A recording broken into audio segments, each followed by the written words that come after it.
Hi, my name is Ginny McNally. I am the nurse supervisor at Temple Student Health Services, and today I'm here to talk with you a little bit about medication literacy.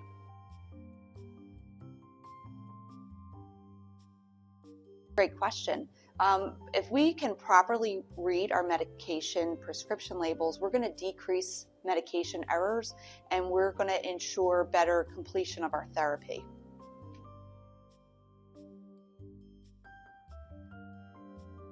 Absolutely. So when you're looking at a prescription label, there are a couple of points that you want to take note of. One, let's make sure that you picked up the correct medication and it actually has your name on it. That's a good starting point. Let's make sure that you recognize the name on the medication, that you were given the correct medication. Sometimes this part can look a little confusing if it's in a generic name. You can always confirm with the pharmacist that it is the medication that you were intended to receive. Moving forward on your medication label, you're going to take note of dosage, frequency, and refills. When you pick up a medication, you may or may not have refills. If you look at the word refill, it may say 0 or it may have a number after it. If it has the number 2 after it, that means you can pick up that medication 2 more times. You'll get 2 more refills. If you think that you're needing your medication and it has no more refills, that's when you're going to contact your provider for a further discussion if you think that you should still be receiving this medication. When we talk about dosage, this is the amount of the medication that you're going to be taking. The amount can vary from prescription to prescription, but that is going to be the milligrams per se of what you're taking of that medication and number of pills with each dose that you take. Where people sometimes get confused is with the frequency. This language has become much clearer over time. We've decreased the medical jargon with our quick little shortcuts that medical people will understand, and now this is written out clearer for the public to know how frequently to take a medication. Sometimes your medication will say daily. This means you're going to take it once a day. Sometimes your medication will say twice a day. Sometimes your medication will say 3 times a day or possibly even every 8 hours. If your medication frequency is telling you to take it a certain hour interval, be it every 4 hours, 6 hours, 8 hours, 12 hours, you want to get as close to that time frame as possible.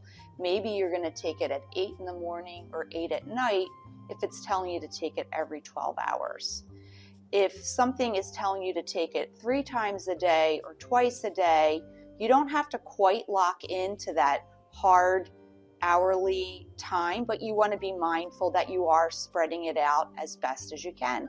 So if something says take it 3 times a day, you're going to think when you wake up, midday, and maybe at bedtime to spread it out. Medicines tend to work best if you're taking it equally distributed around a 24-hour period so that the medication level stays at its top level in your system. It works best that way. One other thing you're going to look for on your prescription bottle is the number of pills dispensed. This is going to say 7 pills. This could say 30 pills. That's the total number of pills that you are given for this prescription, which will come into play when you are reading those instructions to know how many pills. And we'll talk about that a little more later in this talk.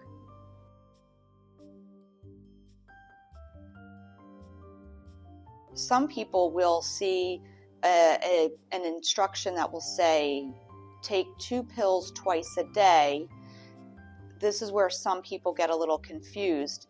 If you're instructed to take 2 pills twice a day, that means you're going to take 2 pills with your first dose and then 2 pills later with your second dose. It doesn't mean that you're going to split up those 2 pills. So if you ever have confusion about this and it still is unclear to you, if you're unsure, always ask. You can ask the doctor, you can ask the pharmacist, because we want to make sure that you are clear when you're taking it. We don't want you splitting up those 2 pills inaccurately and taking them one early, one later. Then you're missing half of your medications. You're not following the instructions, and you're not going to get the full benefit of the medicine. So if you think you might be misinterpreting your prescription, please just go back up to the pharmacist and clarify.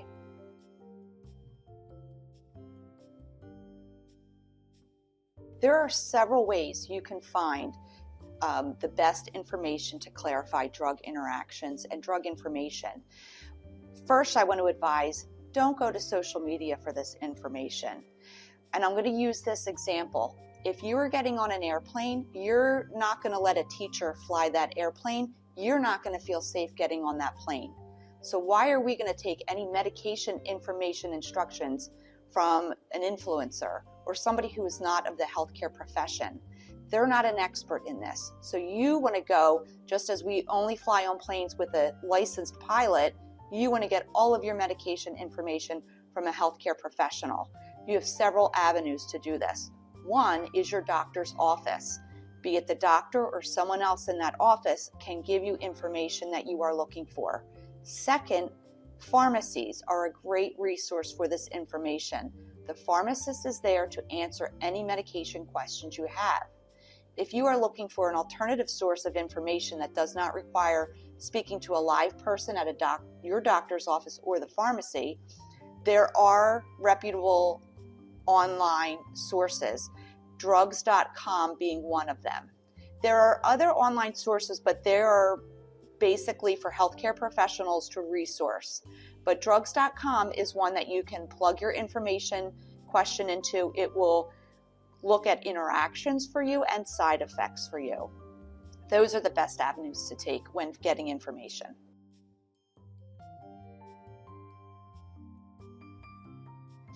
There are several categories of medications that students commonly take, and we'll just review this in a general sense because we're not going to have enough time in this talk to be all inclusive of all the medications that are out there.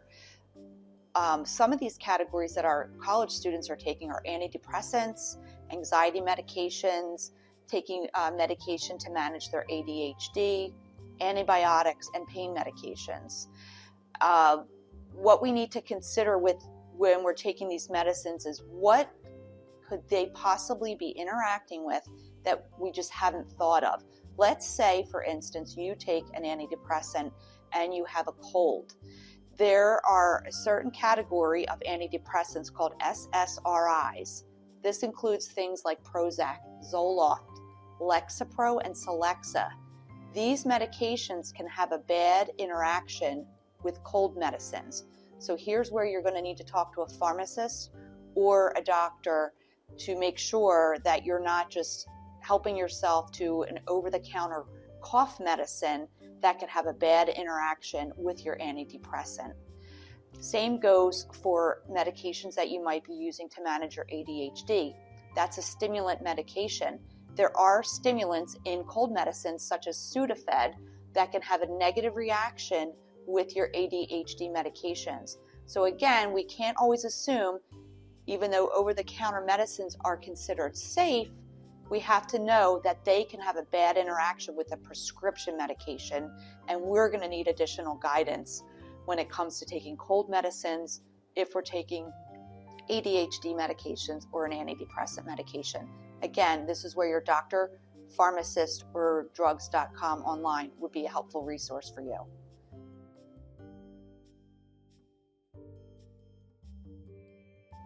Supplements can be safe to take, but again, you need to cross-reference them with anything else that you're taking. For instance, some people, there's a common supplement called St. John's wort that again can have a negative interaction with any medication in the SSRI antidepressant category.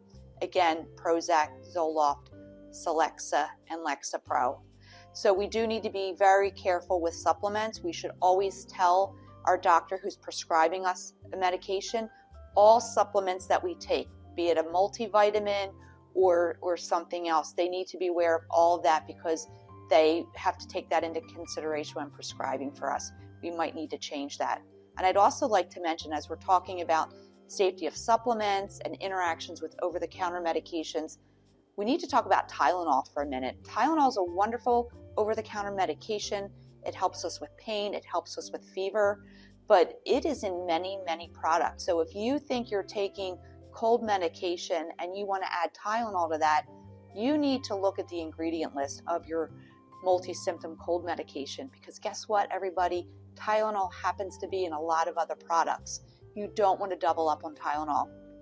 That can hurt your liver. You only want to take Tylenol as directed. So please, before you're taking Tylenol or over-the-counter cold medication, please check your ingredients and make sure that you are not doubling up on Tylenol. The generic name is acetaminophen. Adding to that, we talk about alcohol and medication. Usually not a good idea with any medication. Certainly if you're taking a medicine that can make you groggy or sleepy, an anti-anxiety medication, that's a bad mix with alcohol. That can heighten the effect and over-sedate you. So we want to avoid that. But also, we know that alcohol affects our liver.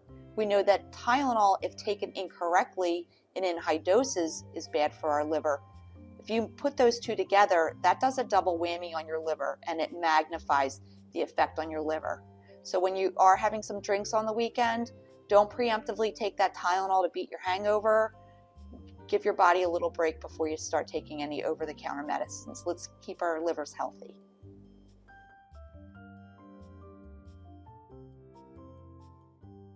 I'm a big advocate of generic medication because it's the same ingredient. It's going to save you money.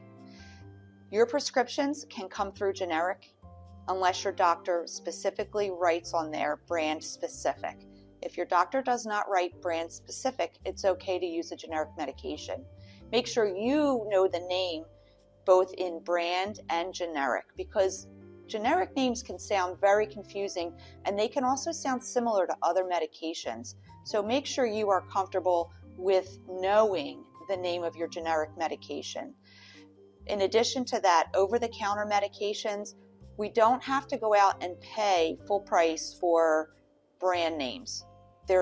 If you're going to a pharmacy and let's say you're looking for some pain medication, Motrin, Tylenol, or something to treat a cold, Robitussin, Dayquil, if you look right next to the brand name, you will see the generic name right next to it on the shelf. It usually will have the store logo on the box, and it will say, this is generic for, and it will name Tylenol, or this is generic for Motrin. It's much cheaper and the exact same ingredient. If ever you're unsure, you can take that box that you have in your hand right up to the pharmacist and confirm that you have exactly what you're shopping for.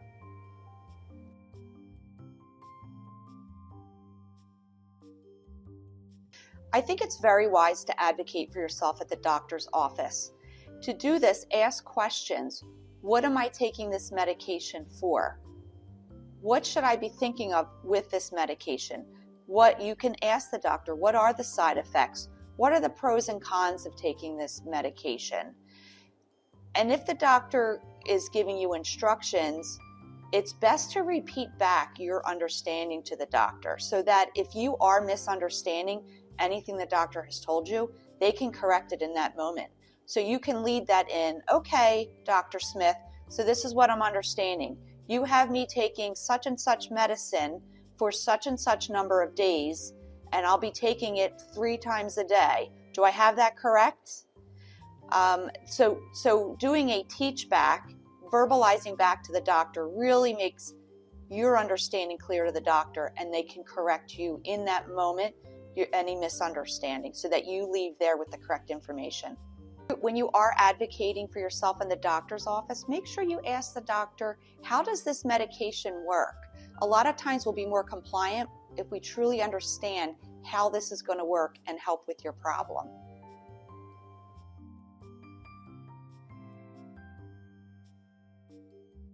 So there are several ways we can protect our prescriptions. We want to make sure that other people are not using our medication.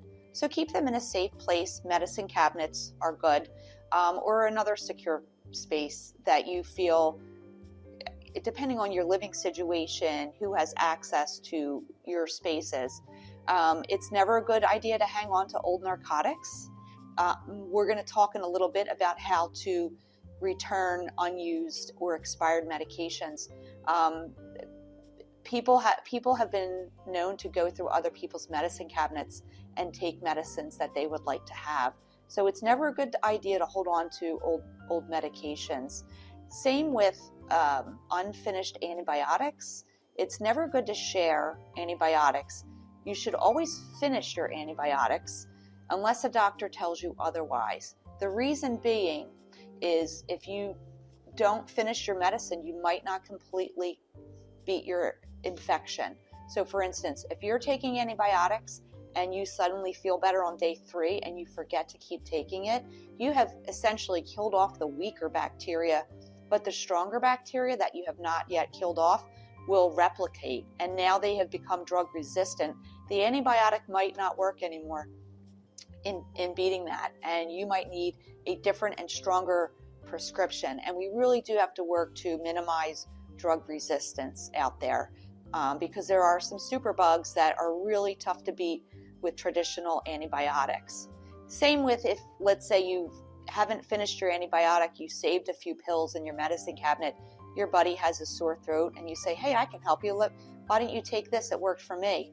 Well, those 3 pills are not going to help your buddy or beat his infection. So it's best to just direct your buddy. I think you need to go be seen by a doctor and see if you even need a prescription. But taking a partial antibiotic prescription is not going to help anybody. I've gotten a little bit off topic here, but I do want to say a little bit more about keeping your medications secure. We should always keep our medications out of reach of young children and pets. Sometimes grandparents are at fault with this. They keep their medications handy so they remember to take them, but then a young child will come over or a pet might jump up and chew on your medication bottle. These things can be very harmful to pets and young children. So always keep your medicines secure and out of reach of any young child or pet that can jump up and get anything. There are a few more ways that you can help protect your medication. Pay attention to additional labels on your medication. Sometimes a medication will say it should be refrigerated. Sometimes it will say it needs to be protected from light. So always look at those labels and follow those directions.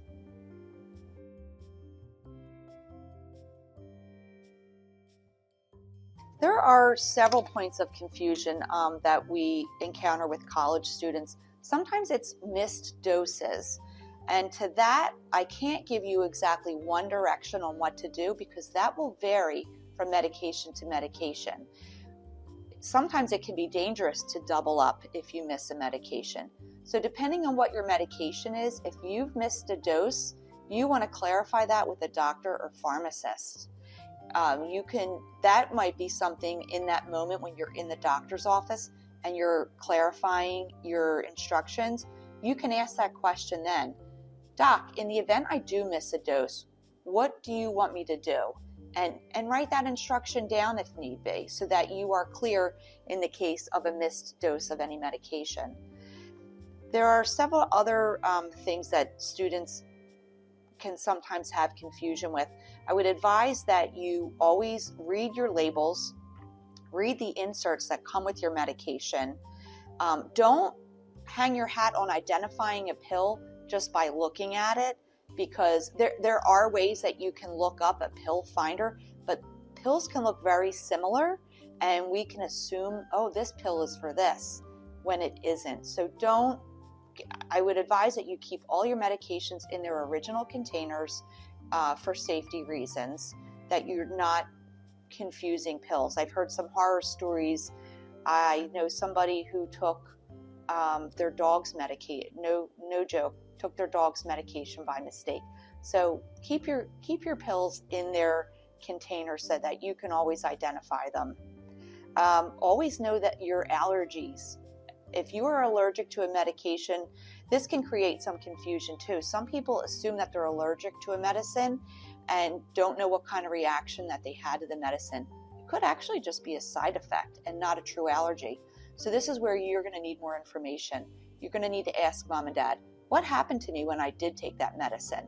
So that you can have that conversation with your doctor, so that your doctor can decide, yes, that sounds like you really did have an allergy. You should not get that medicine again. Or, oh, you had a little bit of an upset stomach with that.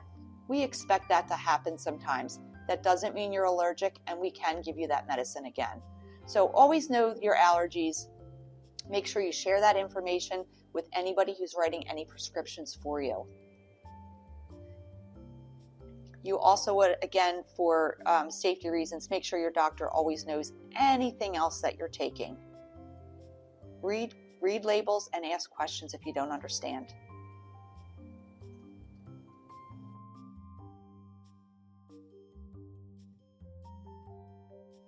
I do have a few tips that can help you with taking your medications. We can sometimes you're going to be on a medication for a long time, and sometimes it's hard to remember to take that medication. You can pick up an inexpensive pill container like this one at any pharmacy and get in the habit of maybe every Sunday night putting those pills in each day and keeping it in a place that you will, before you go to bed or in the morning, whatever time of day you're supposed to take that medication, it'll be your reminder. So if you do forget, you can check your container. If it's gone, you took it. If it's in there, you forgot to take it. That can be a visual reminder to stay on top of taking your medications. If you have medications that come in a specific foil pouch, leave those be. Don't take those out of order. Some things are very important, and in that pouch will keep you on track with taking that, such as a birth control pill. Keep those in the pouch until you're going to take that. Some people will be taking steroids for a variety of reasons, and sometimes with steroids you have to do what's called a taper, meaning it's not good to stop those abruptly. So keep those in their foil package as well and follow those daily instructions. So just some tips again, you can set a phone alarm as a reminder to take it if you need to take your medicine at a certain time of day. You can also mark on a calendar. If you're only taking something for a short time, keep it in the original bottle. Mark off on your calendar the day that you are done. This will help you keep on track to completing that medication.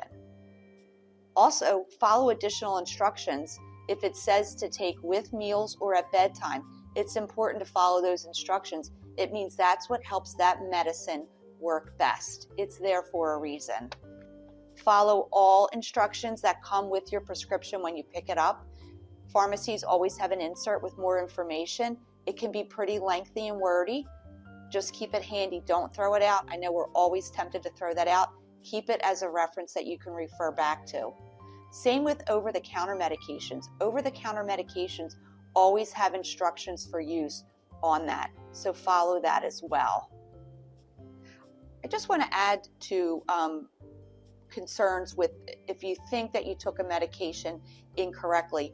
Poison control is another wonderful resource. If you call the number on the screen for poison control, a live operator will give you some information, and they'll also follow up with you.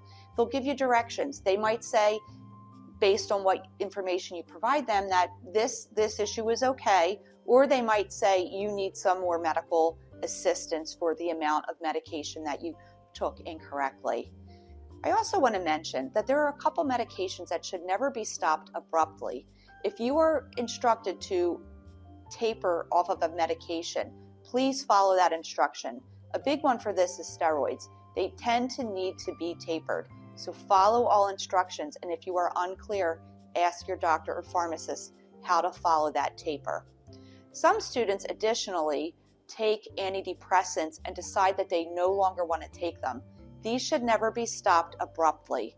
Please consider anytime you want to stop taking your antidepressant medication that you go on a taper and discuss what that looks like with your doctor. They will tell you how to decrease the frequency of your doses so that you can wean off of that medication. Never stop that one abruptly.